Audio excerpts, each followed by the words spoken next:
In 1929, in a dusty corner of Istanbul's Topkapi Palace, a team of historians uncovered a forgotten artifact. A fragment of map drawn by an Ottoman admiral in 1513. Ink on gazelle skin. Coordinates. Too precise. Shapes. Too familiar. At first it looked ordinary. Then someone noticed the bottom edge, a stretch of land far to the south, a detailed outline of Antarctica. But here's the catch. Antarctica wasn't discovered until 1820, over 300 years later. And the coastline? It wasn't covered in ice. This is the story of the Piri Reis Map, a forbidden artifact that shouldn't exist. Unless someone knew the Earth long before our history books say they did. Piri Reis wasn't just a sailor. He was an elite Ottoman cartographer, navigator and admiral. In 1513, he compiled a map using 20 source documents, including some from ancient times. Some say even from the Library of Alexandria.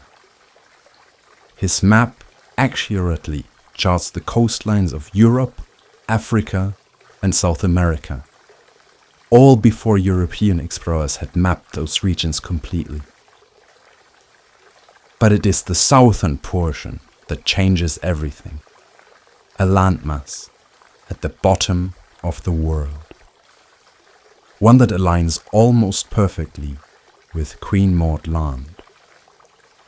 A section of Antarctica that's now buried beneath kilometers of ice. When US Air Force cartographers examined the Piri Reis map in the 1950s, they were stunned. The map showed Antarctica's subglacial coastline, the actual land beneath the ice. A feature only visible with modern radar and satellite imaging. But Piri Reis had neither. According to mainstream science, Antarctica has been buried in ice for over 6,000 years, which means someone had to chart it when it wasn't frozen. But who? And when? The only way the map could be accurate is if someone saw Antarctica before the ice. That would place the original source materials thousands of years before the rise of Egypt or Sumer. That's not just a historical error, that's a complete collapse of the known timeline.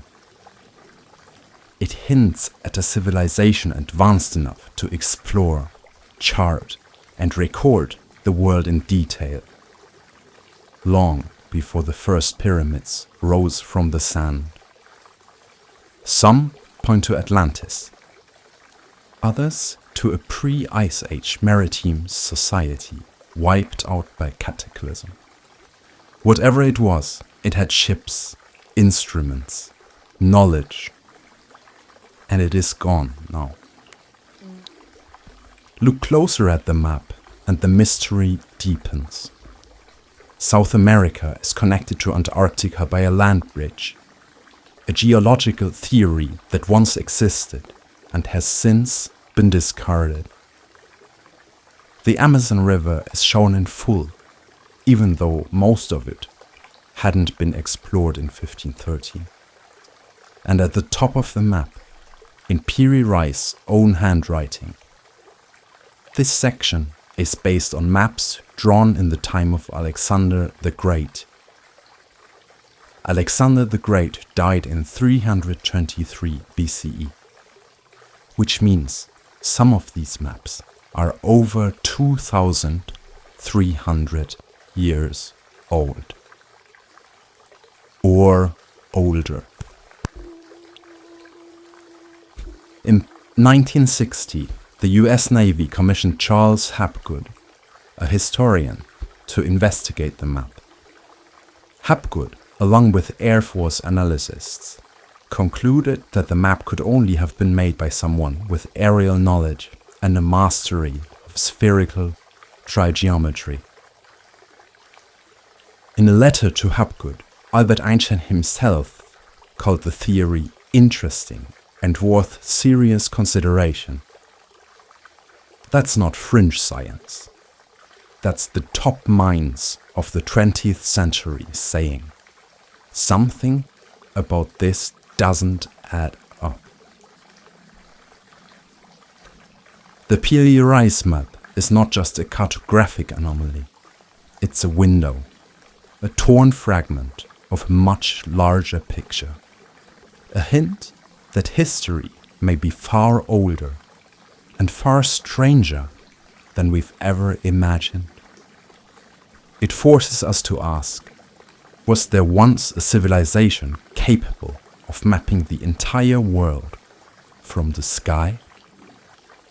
One that vanished, leaving behind nothing but ruins, whispers, and the single surviving map? And if that's true, what else did they leave behind? Piri Reis didn't claim to be the author of the map's mysteries. He only copied what he found and preserved it. A message in a bottle, floating through time. And now it's in our hands. The question is, what are we willing to believe? If this map shows a world lost beneath the ice, then what about a city that legends say was swallowed by water in a single day? Up next, Atlantis.